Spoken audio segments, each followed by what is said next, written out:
Bonjour les amis, si vous me permettez cette locution quelque peu matinale.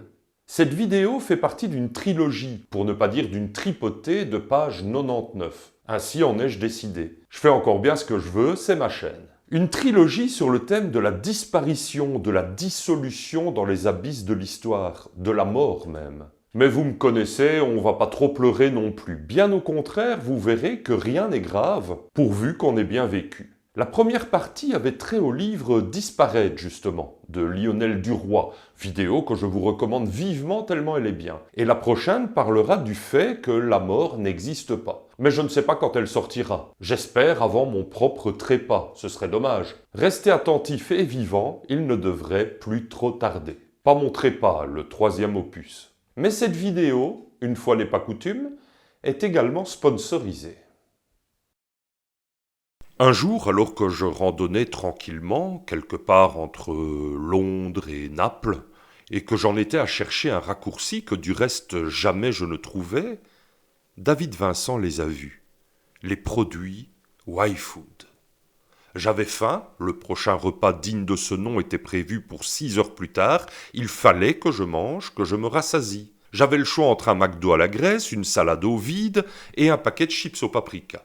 Heureusement, un ami est venu à la rescousse. Bon, au début, j'ai rien pigé à ce qu'il me voulait. Il parlait dans un patois très hermétique. Il zozotait de l'alsacien, pour être exact. Mais lorsqu'il m'a mis une bouteille de ready to drink à la banane entre les doigts, alors là,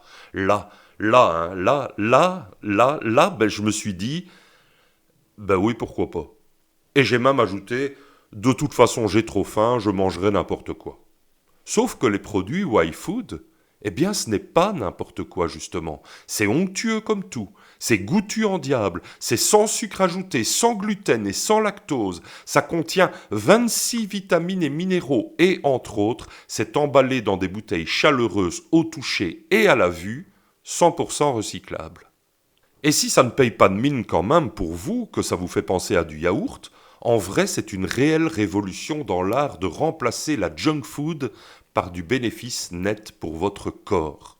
Vous remplacez le repas problématique de votre journée, vous savez, celui qu'on achète en général tout fait dans des comptoirs urbains sur l'heure de midi, ou alors vos céréales du matin qu'on dirait les chips, par une bouteille Y-Food, et hop, vous voilà rassasié sans aucune perte d'énergie pendant 3 à 5 heures.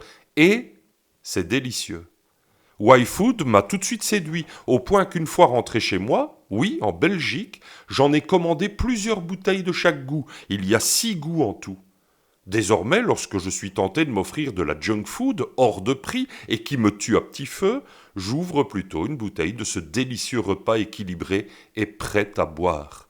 Et il n'y a pas que des trucs à boire, allez-y voir, vous allez être bien tentés. Je vous conseille sérieusement de passer commande. Nous trinquerons ainsi par cette vidéo interposée lorsque vous recevrez votre colis, dont les frais de port sont gratuits si votre commande dépasse les 25 €. Et en suivant le lien en description, eh bien c'est carrément 10% qui vous seront offerts. Franchement, je ne sais pas ce que vous attendez. Rebonjour les amis si vous me la passez de nouveau, cette locution quelque peu matinale. Easy a donc disparu. J'en ai bien peur. Vous voulez que je vous dise? Sincèrement, je l'envie un peu. La disparition, volontaire ou non, j'en ai parlé dans ma précédente vidéo. Vous savez, je vous en ai parlé avant la pub. Alors bien sûr, plusieurs bas de plafond se demandent encore ce que j'attends pour disparaître vraiment, comme promis, si possible en mourant. Ce que j'attends pour dégager leur horizon de ces choses incongrues, mon humour et mes sarcasmes, qui ne le rendent plus aussi plat qu'ils en ont l'habitude, leur horizon, dans leur petite vie tout aussi plate, morne et déprimante. J'attends le dégel pour être tout à fait franc, celui de leur relation avec le réel. Bref, cessons déjà de digresser, nous avons mieux à faire.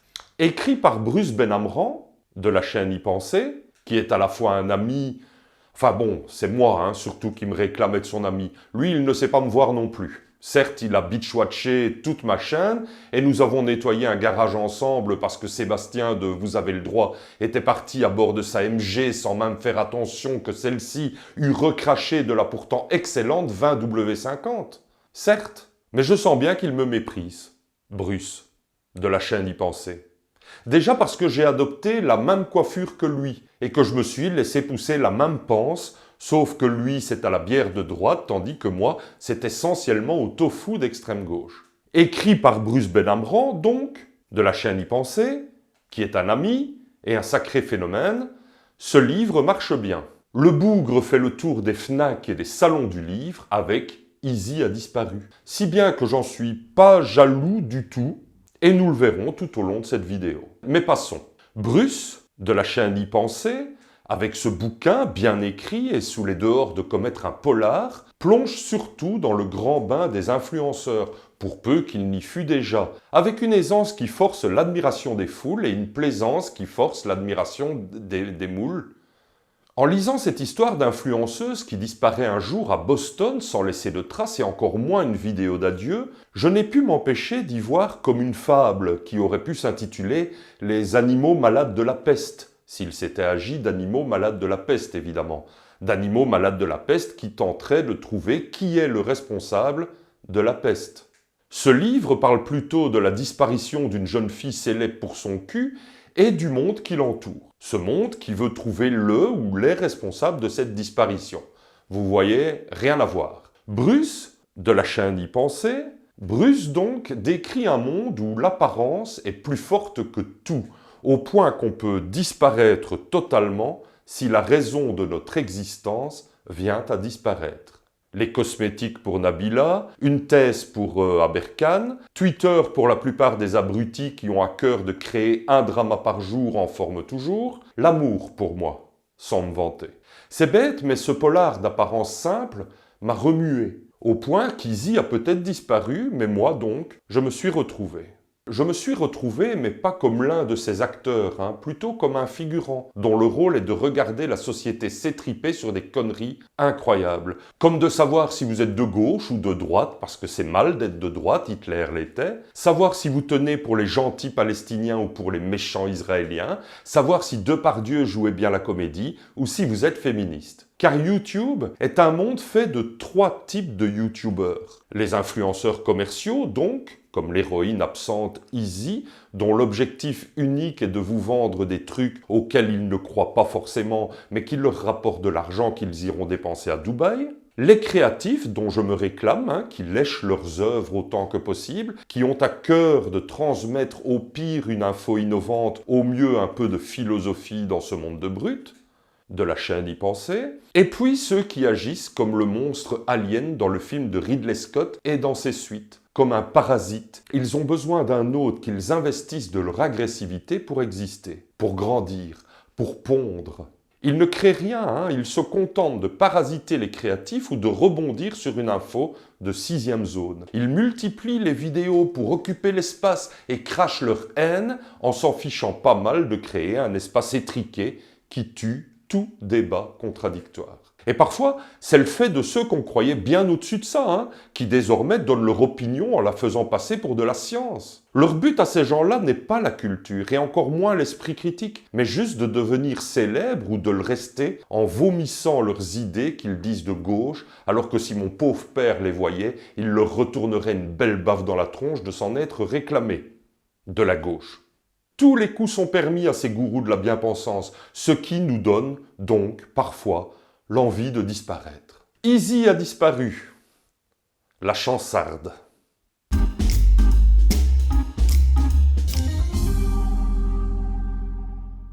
Easy a disparu est un texte qui va droit au but. Pas de fioritures, pas de phrases qui commencent à la page 3 et finissent à la page 42, comme sur certaines chaînes YouTube auxquelles vous vous êtes gentiment abonné, merci. Ce qui fait que ce livre, mené comme une enquête policière, est facile à lire, comme le menu d'un fast-food, diront les plus détracteurs d'entre mes spectateurs. Mais à cela, je rétorquerai que le livre est bien plus nourrissant pour l'esprit. Dans un dédale de phrases courtes qui appellent un chat, le roman de Bruce, de la chaîne Y Penser, est truffé de réflexions intelligentes. Alors, vous allez me dire que même dans Martine à la montagne, on peut trouver des réflexions intelligentes, qu'il ne faut pas nécessairement s'appeler Bruce, de la chaîne Y Penser.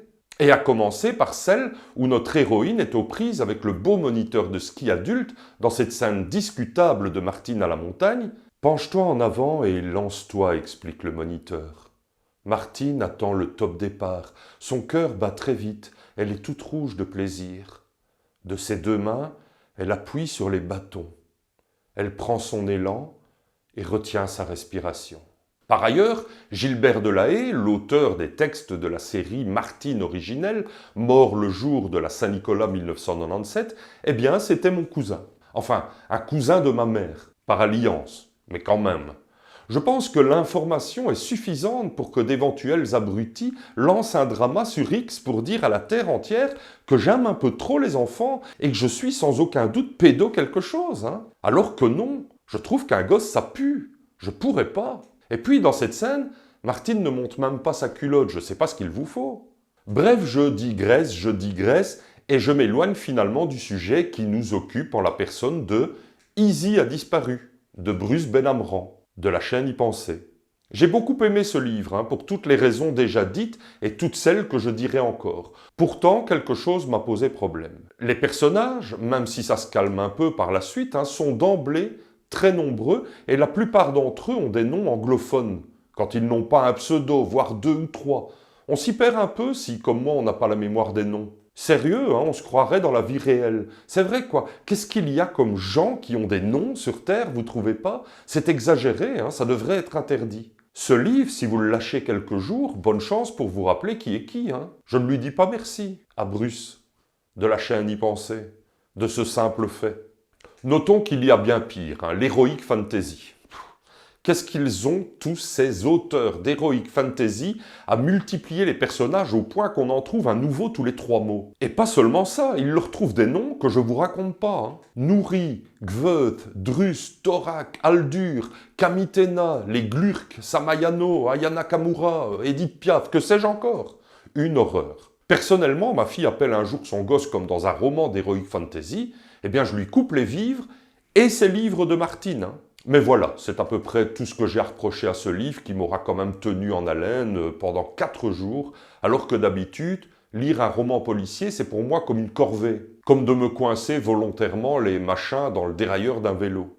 Ça pique, à tout le moins. Je vais devoir maintenant réviser mon avis sur ce genre littéraire qui me semblait facile, alors qu'il peut être finalement assez virtuose. Notons que vers la moitié du livre, ça quitte un peu le domaine du policier pour entrer dans un peu de fantastique. Le récit prend alors une tournure assez spéciale, dont je ne vous dirai rien, sauf si bien sûr vous me versez la somme de beaucoup d'argent sur mon compte bien connu de l'acheteur. Bref, Benhamran, puisqu'il convient parfois d'appeler les auteurs comme les footballeurs et les cyclistes uniquement par le patronyme, Benhamran, de la chaîne Y penser, outre qu'il écrit donc bien, évoque un vrai sujet de société dans ce roman fluide, le monde des influenceurs. Il regarde en effet YouTube avec une fascination dont on sent qu'elle provient d'une expérience douloureuse. Car ce monde est d'autant plus étrange qu'il est paradoxal. Si vous ne prenez garde à rester vous-même, plus vous aurez de la visibilité, plus vous aurez tendance à disparaître, à devenir transparent. YouTube est néanmoins décrit comme un spectacle permanent, teinté d'un fatalisme qui, ma foi, n'est pas toujours déplaisant à regarder. Je suis en effet ainsi fait que l'ironie et le sarcasme sont mes meilleurs alliés, à moi aussi. J'exige juste que cette ironie et ce sarcasme soient faits d'esprit. Pour faire face à ce monde où ceux qui gueulent le plus fort sont hélas les seuls qu'on entend, dire un bon mot dans son coin relève souvent du jubilatoire. Vous savez,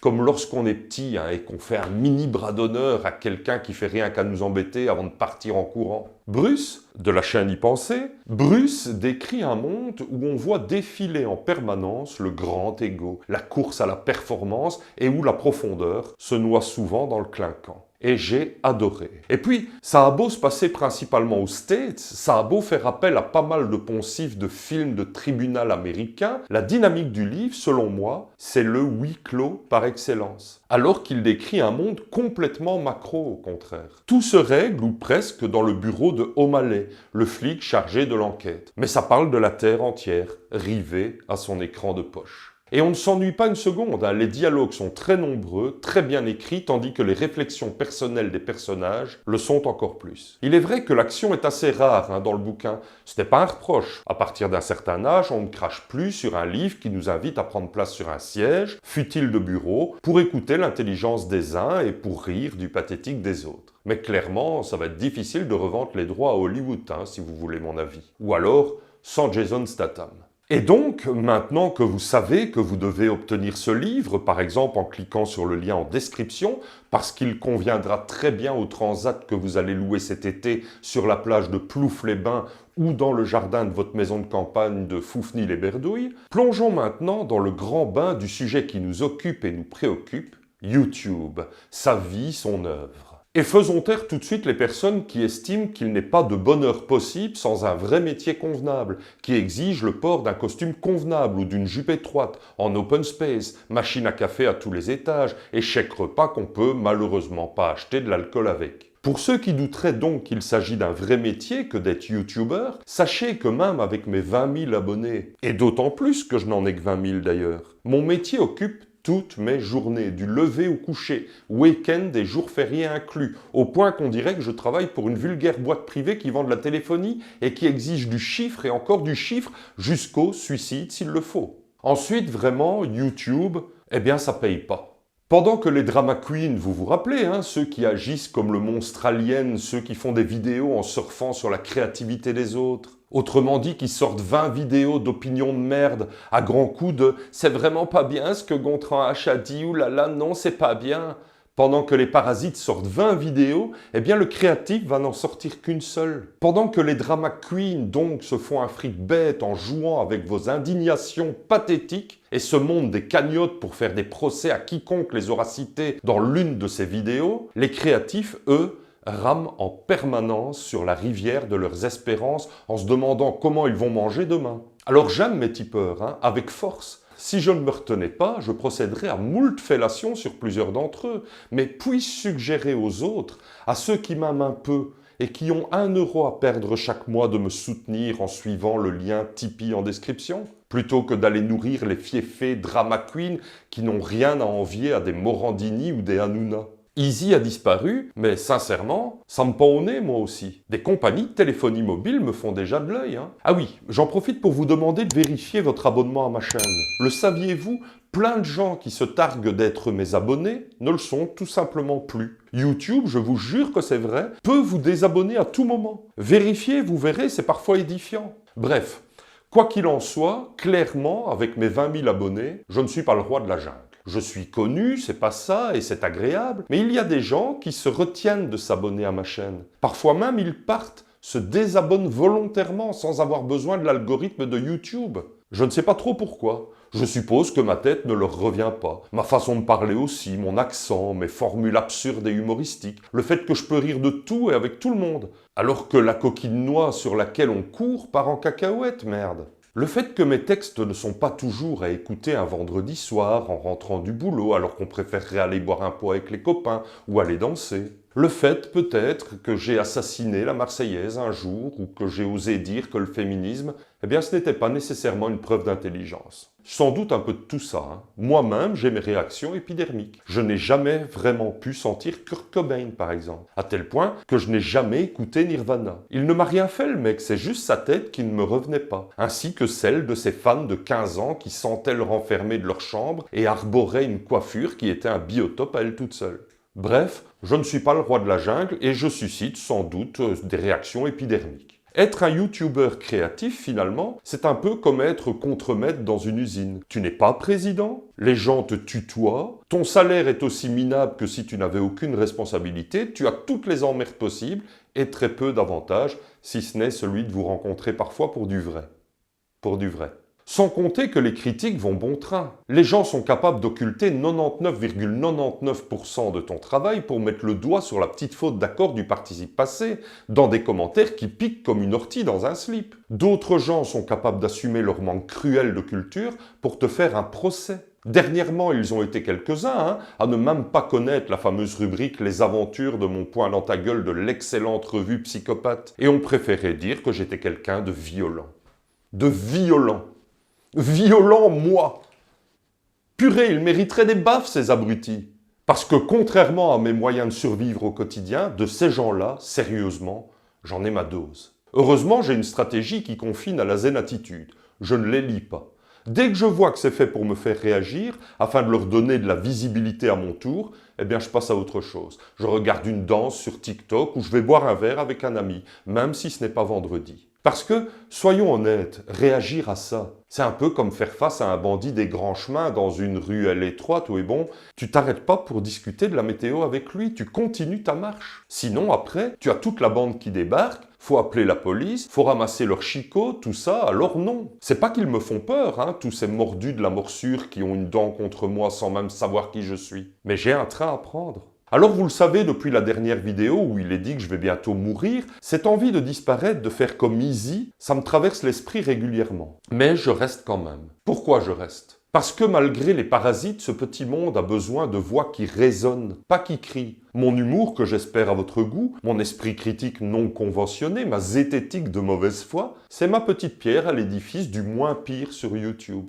On est là pour éclairer, pas pour éblouir, même si parfois, j'avoue, l'envie de mettre les voiles et de ne laisser derrière moi qu'une traînée de poudre de perlimpinpin fluorescente est bien tentante. Revenons 3 minutes au bouquin que j'ai lu pour vous et que vous devriez lire pour vous aussi. Parmi les pépites qui fleurissent dans Easy a disparu, il y a ces moments où Bruce, de la chaîne Y penser, nous jette des friandises intellectuelles, comme les extraits des conférences du Dr Walton. Le bon docteur imaginaire, qu'on devine affublé d'un air de ne pas y toucher, dissèque le monde des réseaux sociaux avec humour et ironie. J'aime beaucoup. D'ailleurs, j'aimerais vous en offrir un extrait, puisqu'il est dit dans la genèse de ma chaîne que le but était de vous lire un extrait de chaque bouquin évoqué. Extrait d'une série de conférences présentées par le docteur Ronald Worthen, sociologue. Par nature, la relation qui lie un influenceur, qu'il s'agisse de quelqu'un sur Instagram, YouTube ou Twitter, pardon, on dit X maintenant, la relation qui lie un influenceur et son public est une relation parasociale. Sur Instagram, par exemple, lorsque vous êtes abonné à un compte d'Instagrammeur, avec le temps, vous allez apprendre à le connaître, à connaître ce qu'il aime, ce qu'il n'aime pas, ses habitudes alimentaires, ses morning routines. En réalité, vous allez vite en savoir plus sur cette personnalité que sur vos collègues de bureau. Mais l'Instagrammeur en question ignore qui vous êtes. Il ne vous connaît pas. Si vous commettez des publications régulièrement et qu'il vous réponde tout aussi régulièrement, il reconnaîtra peut-être votre pseudonyme. Mais même si celui-ci est très significatif, rien ne prouve que vous n'êtes pas une adolescente de 13 ans ou un Chinois de 65 ans. L'Instagrammeur en a conscience, ce qui fait qu'en ce qui le concerne, soit il ne sait pas que vous existez, soit il sait qu'il ne vous connaît pas. Voilà l'asymétrie. L'asymétrie, hein, et l'apostrophe. Maintenant, que va induire cette asymétrie ? Ce que montre l'état actuel de la recherche, c'est que les relations sont par nature vouées à l'échec. L'humain est un animal social qui n'aime pas se sentir rejeté. Plus précisément, ce type de relation ne possède que 2 issues, dont une elle-même scindée en 2 cas possibles. Le premier cas, donc, c'est quand le fan passe à autre chose. Disons qu'à 13 ans, vous êtes fan de Billie Eilish. Peut-être que vous allez découvrir un style musical complètement différent en entrant à l'université et que vous allez en quelque sorte oublier Billie Eilish, sans jamais la rejeter. Vous y reviendrez de temps en temps avec beaucoup de nostalgie et tout ira bien. Ça, c'est le premier cas, quand tout va bien. Le deuxième, c'est quand vous allez à un moment ou à un autre prendre conscience que la relation est asymétrique. C'est un état de fait que vous allez subir. Vous ne le vivrez pas nécessairement mal, mais vous ne le vivrez jamais bien. L'exemple le plus classique, c'est quand vous êtes fan d'un petit groupe local de musique, un groupe que personne ne connaît, mais que vous aimez beaucoup. Vous allez à leur concert, devant quelques dizaines de spectateurs, et parfois, vous discutez avec eux. On pourrait dire que la relation est ici différente, puisqu'ils échangent avec vous et qu'ils vous connaissent, mais ils vous considèrent uniquement comme un membre d'une communauté qu'ils appellent leur public. Soudain, ce groupe écrit un tube qui bat des records au hit-parade. Toujours est-il que le groupe devient célèbre et que vous vous retrouvez spontanément à les aimer de moins en moins. Ils sont devenus trop mainstream, direz-vous maintenant. C'est commercial. Ils ne font plus de la musique que pour l'argent. Classique, pas vrai ? La réalité de ce qui se produit n'est pas que le groupe a changé, même s'il est possible qu'il ait changé. La réalité, ce n'est même pas que la nature de votre relation a changé. Ce qui a changé, c'est la perception que vous avez de cette relation. Vous ne pensez plus être l'ami du groupe, statut que vous n'avez en vérité jamais acquis. Malgré tout, vous pensez l'avoir perdu. C'est ça qui se produit. Vous pensez avoir perdu une relation qui comptait pour vous et vous le vivez un peu comme un chagrin d'amour. Et là, de deux choses l'une. Soit cela vous attriste un temps, puis vous avancez et vous passez à autre chose. C'est, je dirais, le cas souhaitable. Soit, et c'est la seule autre possibilité, vous pouvez vivre cet événement comme une trahison et attendre du ciel une justice divine. Appelez ça justice, karma, comme vous voulez. Vous savez qu'il n'est pas normal que vous souffriez du terme supposé de cette relation à laquelle vous avez tant donné vis-à-vis d'une personnalité qui non seulement ne semble pas en souffrir, non seulement ignore votre souffrance, mais semble même ignorer jusqu'à votre existence. Et c'est là que les choses peuvent mal tourner. Ce passage, soyons crus, de la chaîne d'y penser, c'est du caviar. Et puis ça me parle, je ne vous le cache pas. L'auteur parvient à décrire en un extrait de conférence imaginaire cette grande et nouvelle messe des réseaux sociaux où chaque post concourt au naufrage de l'humanité, où les influencés peuvent tout aussi bêtement ériger des autels ou brandir des fourches, nous encenser ou nous mettre à mort. C'est dans ces lignes que Bruce, de la chaîne y penser, est grand, alléluia, entonnons un chant d'allégresse. It's the final countdown.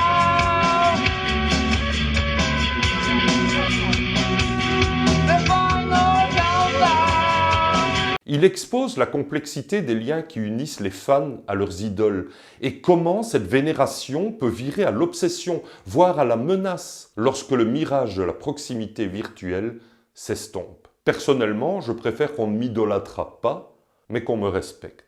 Par exemple, mes détracteurs, qui sont nombreux, mais qui sont nettement plus bruyants qu'ils sont nombreux, mes détracteurs, donc, ne cessent d'affirmer mon appartenance au mouvement de l'esprit critique et de la zététique, quand ce n'est pas à celui de l'extrême droite, car il va de soi que ce que sont certains de mes amis, eh bien je le suis aussi. Par exemple, depuis que j'ai 2 amies femmes, eh bien je suis une femme. Depuis que je fréquente Bruce, de la chaîne d'y penser, je suis juif. Acteur porno depuis que je connais 12 par sec, et donc zététicien parce que j'ai une profonde amitié pour Monsieur Sam, qui lui-même est d'extrême droite, puisqu'il a eu l'audace, au sacrilège, de parler avec des gens que les imbéciles qualifient de fats parce qu'ils ont osé dire un jour qu'il faudrait qu'on parle un peu des problèmes de la société sans cette fois y mettre de l'émotion wokiste.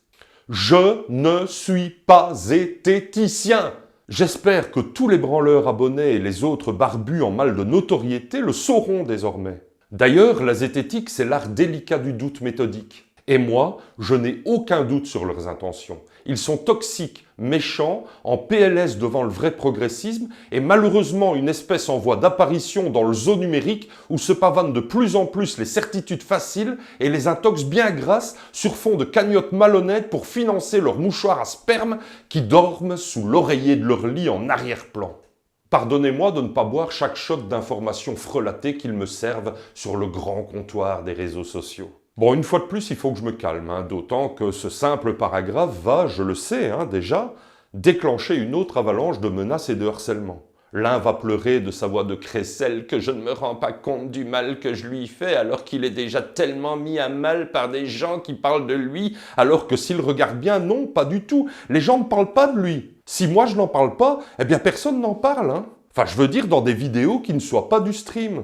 Tandis que l'autre va craindre pour sa vie, parce que c'est vendeur de craindre publiquement pour sa vie. Mais à mon avis, c'est très présomptueux de penser qu'il y a quelque part quelqu'un qui veut en découdre avec lui sous prétexte qu'il a donné le sien, de petit avis. Je crois, mais je peux me tromper, que les gens ont mieux à faire. Que faut-il que nous fassions pour que le monde de YouTube et surtout de Twitter X soit plus vivable? Reculer et laisser occuper l'espace à ces charmantes créatures de l'ombre? Ou persister à agiter le drapeau de l'humour et de la philosophie, à fouiller la culture, questionner la science, et parfois même, grand malheur pour les plus énervés d'entre les énervés, utiliser notre cerveau? Le livre de Bruce, de la chaîne y penser, sans prétendre être le manuel du parfait petit critique, nous tape sur l'épaule pour nous rappeler cette nécessité de ne pas baisser la garde. Nous, les créateurs de contenu, les intellectuels du dimanche et les curieuses et curieux, nous avons le devoir sacré de continuer à jeter des pierres dans l'étang de la créativité. Alors oui, ça va continuer d'éclabousser aux alentours, peut-être même que quelques grenouilles de bénitier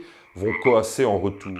Mais si nous ne le faisons pas, qui va s'en charger ? Rester vigilant, continuer à questionner, à ébranler les idées reçues, c'est notre boulot. Sans rien imposer, juste en donnant les outils pour réfléchir. Et, bonne nouvelle, vous n'êtes absolument pas obligé d'être d'accord avec moi, avec nous. Juste, dites-le simplement, en laissant le débat ouvert, comme j'ai la prétention de le faire. Ne sombrons pas dans l'enfer dans lequel ces gens-là se sont engouffrés sans espoir d'en sortir, sinon c'est toute leur vie, toute leur structure de pensée qui s'écroulera. Je sais que beaucoup d'entre mes spectateurs se demanderont si je fais bien de parler de gens qui ne sont que des no-names, qui ne valent même pas qu'on les évoque. Si je ne ferais pas mieux de me concentrer sur mon art, celui d'écrire. Ils ont raison, les bougres. Alors certes, le pamphlet, ça reste de la littérature. Et s'il faut avoir, il est vrai, la référence pour comprendre en quoi mes propos précédents sont pertinents, ceux-ci peuvent aussi se voir dans une vue plus globale de ce que nous vivons tous les jours en étant youtubeurs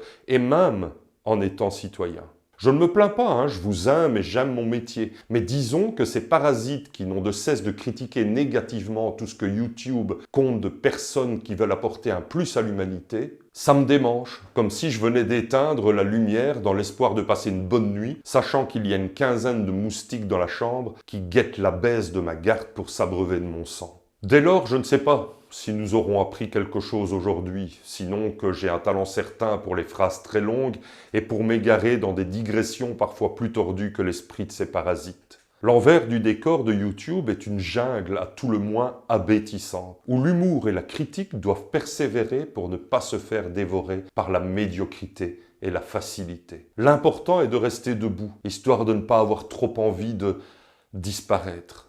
Le thème de la disparition, si brillamment abordé par Bruce, de la chaîne Y penser, dans Easy a disparu, sert ici de métaphore pour ce que nous risquons tous si nous laissons le désespoir ou la peur nous faire taire. Disparaître ici n'est pas tant sur le plan physique, mais plutôt sur celui des idées, de l'engagement, du dialogue. Nous avons besoin d'un monde plus juste, plus intelligent, où les voix qui se lèvent ne sont pas celles qui crient le plus fort, mais celles qui parlent avec le plus de sens. L'avenir, si nous choisissons de suivre le chemin de la facilité, de l'indifférence et de la cagnotte vidée de son sens premier, n'est pas le monde dans lequel j'aspire à vivre. I had a dream, comme disait l'autre là. I had a dream, vraiment. Celui d'une société où nous aurons des différences, certes, mais qui ne nous désuniront pas du tout dans la pensée critique et dans l'humour. Ce sont nos armes les plus efficaces contre l'obscurantisme et la stagnation. Ce sont nos boucliers contre ceux qui voudraient réduire le monde à une série de tweets enragés et à des vidéos de postures scandalisées. Faisons de notre capacité à réfléchir et à rire non seulement un acte de résistance, mais un véritable moteur de notre évolution. Rétorquons cacaboudin à tous les emblavés de la création qui veulent nous dire qu'il y a plein de choses qu'il ne faut pas dire parce que ça heurte la sensibilité des cacas et des boudins. Entartons les bien-pensants dont l'opinion numéro 1 est la bien-pensance. Révolutionnons YouTube en ne nous abonnant plus qu'à des chaînes qui nous feront réfléchir et rire. Pas nécessairement à temps mort ou à point Génus, je vous demande pas l'impossible non plus. Et puis je dis ça sans vous obliger, vous faites ce que vous voulez. Je vous aime quand même et je ne suis pas un gourou. Mon Dieu non. Mais peut-être qu'ainsi, au lieu de disparaître, nous parviendrons à émerger encore plus forts, encore plus sages, prêts à prendre les rênes d'un monde qui a désespérément besoin de lumière.